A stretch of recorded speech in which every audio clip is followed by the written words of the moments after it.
México es un país que está caracterizado por una historia democrática truculenta, con sombras y luces en su desarrollo. En el camino hacia la idea de un sistema democrático se crea el Instituto Federal Electoral, organismo público autónomo que se encarga de la organización de las elecciones y de la coordinación con organismos electorales de las entidades federativas. Esta institución es foco de atención este año con su reciente transformación a Instituto Nacional Electoral y con la organización de elecciones intermedias, en un país en el que el nivel de hartazgo político-social va en aumento.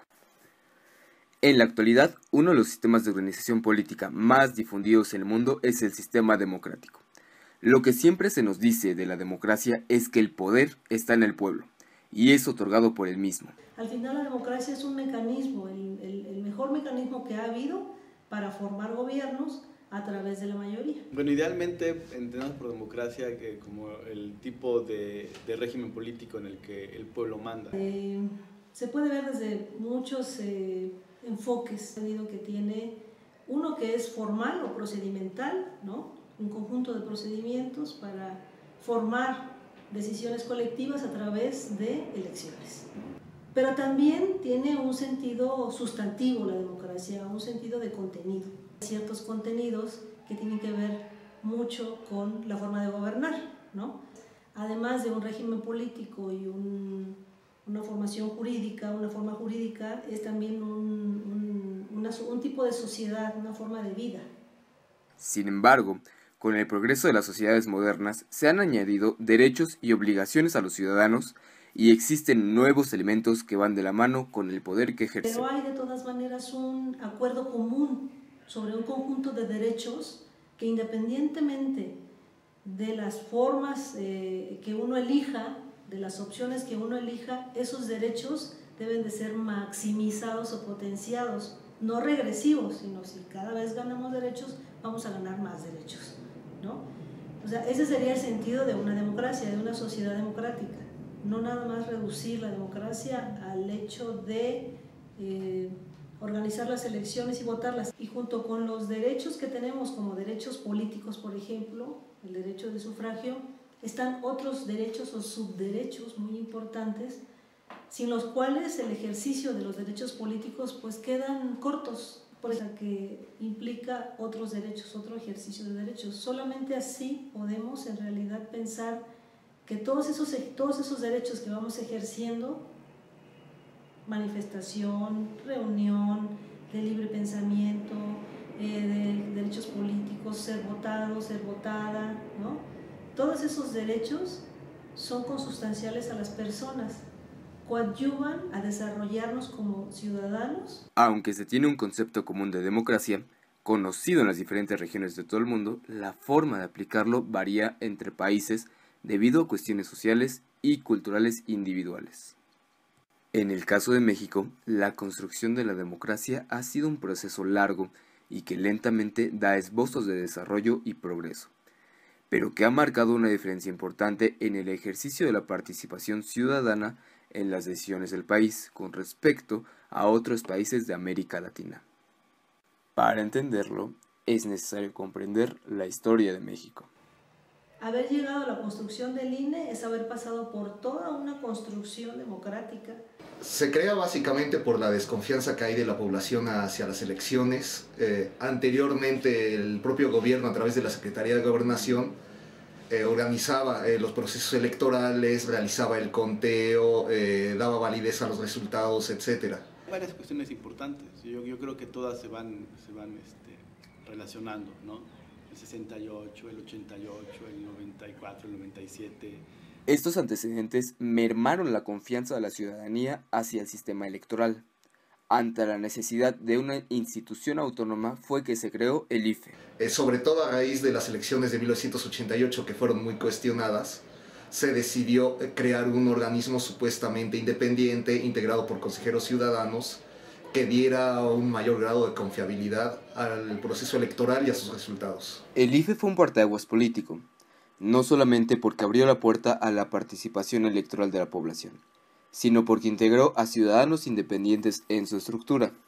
Este organismo, creado gracias a las reformas electorales de 1990 por el Congreso de la Unión, ha tenido como principal objetivo hacer verdadero el proceso de democracia, mediante elecciones creíbles y legales. El IFE ha tenido ajustes, y no ajustes que el mismo IFE se haya construido, sino que las leyes electorales, pues ya saben, las hace el Congreso y el IFE tiene que operarlas. Entonces, esas reglas son las que ponen los legisladores y esas reglas son las que tiene que aplicar. El INE es una autoridad electoral que tiene ciertos límites para interpretar la ley. No se puede exceder en su interpretación, porque si no, los competidores, o sea, los actores políticos, en este caso los candidatos o candidatas y los partidos, van al tribunal. De cuentas era un organismo autónomo, no perteneciente al Estado, ciudadanizado. La ciudadanización de la autoridad electoral, del IFE. Pero el trabajo verdadero lo hace la gente. Por ejemplo, se requiere de la gente para que preste su casa. Y eso es una garantía de certeza porque sabes que la casilla está en la casa de tu vecino. El IFE tiene más de 20 años y en este lapso ha tenido tareas y obligaciones muy diversas en distintos momentos. Un punto central de la historia política de México es lo ocurrido a finales del siglo XX, conocido como la transición democrática, y esto no puede ser entendido sin el papel del IFE. El progreso ciudadano de nuestro país se hizo notar en las elecciones del 2000, con la pérdida de la presidencia del PRI.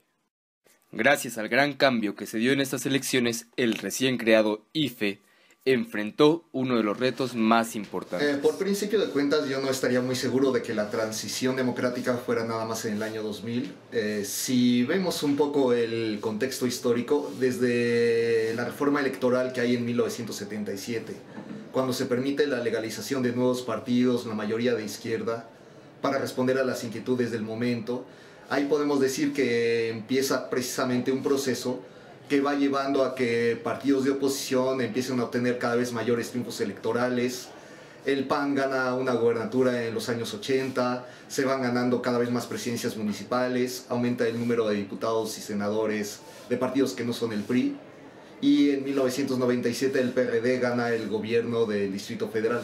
Sí, porque antes de eso no habían opciones políticas fuertes que generaran una competencia y que eso produjera gobiernos distintos del gobierno hegemónico o del partido en el poder que solo había habido hasta ese momento. Entonces, cuando a los ciudadanos se le presentan más opciones, ese es un elemento democrático. O sea, hay competitividad, hay condiciones de competencia, de que las elecciones no eran libres, ¿no? De que además no eran libres porque no eran competitivas, solo había una opción, por ejemplo. En las que realmente no había posibilidad de elegir, todo lo ganaba el PRI. No había medios de impugnar, no había prácticamente nada que hacer frente a toda la maquinaria del PRI aliada con el gobierno. La sucesión presidencial era uno de esos acontecimientos clave que en aquel momento se percibía como sumamente importante para poner a prueba las instituciones electorales democráticas que se había ido dando México, ¿no? El presidente de la República priista iba a dar oportunidad a que hubiera una sucesión pacífica que no favoreciera a su partido. La pregunta estaba en el aire. Muchos de nosotros nos preguntábamos si el gobierno y el partido iban a aceptar esa derrota o iban a inventar algún truco para negar la victoria de la oposición. La permanencia del PAN en el gobierno en la elección de 2006 generó controversia en algunos sectores de la población que de nuevo pusieron en entredicho el papel del IFE por la falta de aceptación de los resultados del candidato Andrés Manuel López Obrador. Hubo cambios legales totalmente sobre la dirección del instituto y me da la impresión de que los partidos políticos empezaron a tener más posiciones de poder dentro de ese organismo, y eso pudo haber tenido algo que ver con la conflictividad de las elecciones del 2006 y la dificultad de reconocer claramente quién fue el ganador. Creo que el IFE fue convirtiéndose en objeto de desconfianza, ¿sí? Yo creo que en ese sentido, pues sí, fue un IFE con una imagen diferente. En 2006 ya empiezan ciertas actuaciones, ciertas decisiones que fueron controversiales. El IFE posiblemente las calificó de acuerdo con la legalidad, pero eso no logró transmitirse a la población. Después de 12 años de gobierno panista, el regreso del PRI fue recibido con descontento y una gran duda generalizada en varios sectores de la sociedad. Las elecciones fueron puestas en duda y se organizaron varias movilizaciones sociales. Así, la inquietud por agregar facultades al IFE empezó a crecer. Cuando ya crecen tus funciones y el nivel al que tienen que bajar es hasta el nivel local, imagínate, desde acá al federal y tiene que bajar hasta el local, pero tiene que pasar por la dirección ejecutiva y luego tiene que pasar por la junta local y luego por la junta distrital y luego más hacia abajo. Pues los mismos partidos políticos que son en ese sentido, pues sí parte, crean las reglas y siempre con la intención de que haya la menor posibilidad de fraude o de trampa, ¿sí? Yo creo que siempre va a ser posible, pero si ustedes revisan el procedimiento electoral mexicano, la verdad es que son tantos procedimientos muy cuidados, tantos candados, que a mí me parece imposible que haya fraudes mayúsculos, ¿no? Son muchos candados para generar certeza, pero al mismo tiempo son muchos candados producto de la desconfianza.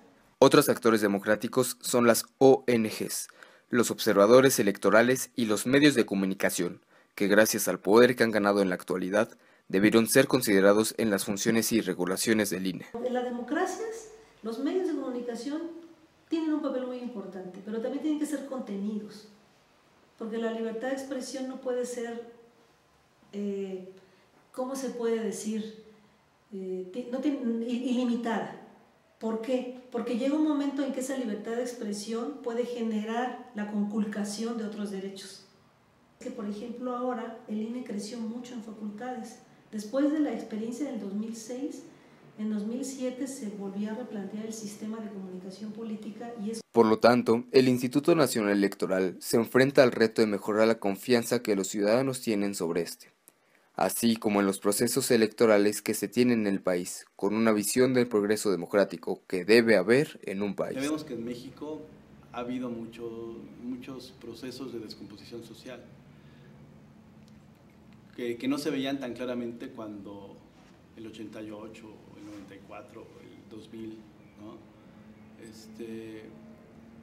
Esos procesos pues tienen que ver con la delincuencia organizada, con los altos niveles de corrupción de diferentes instituciones gubernamentales, la administración pública que están ligadas a esos grupos de delincuencia organizada que pueden dar al traste con la democracia. En conclusión, y ubicando al individuo dentro de la contemporaneidad ciudadana nacional, se vive un panorama donde las fronteras entre el espacio público y privado son difícilmente ubicables.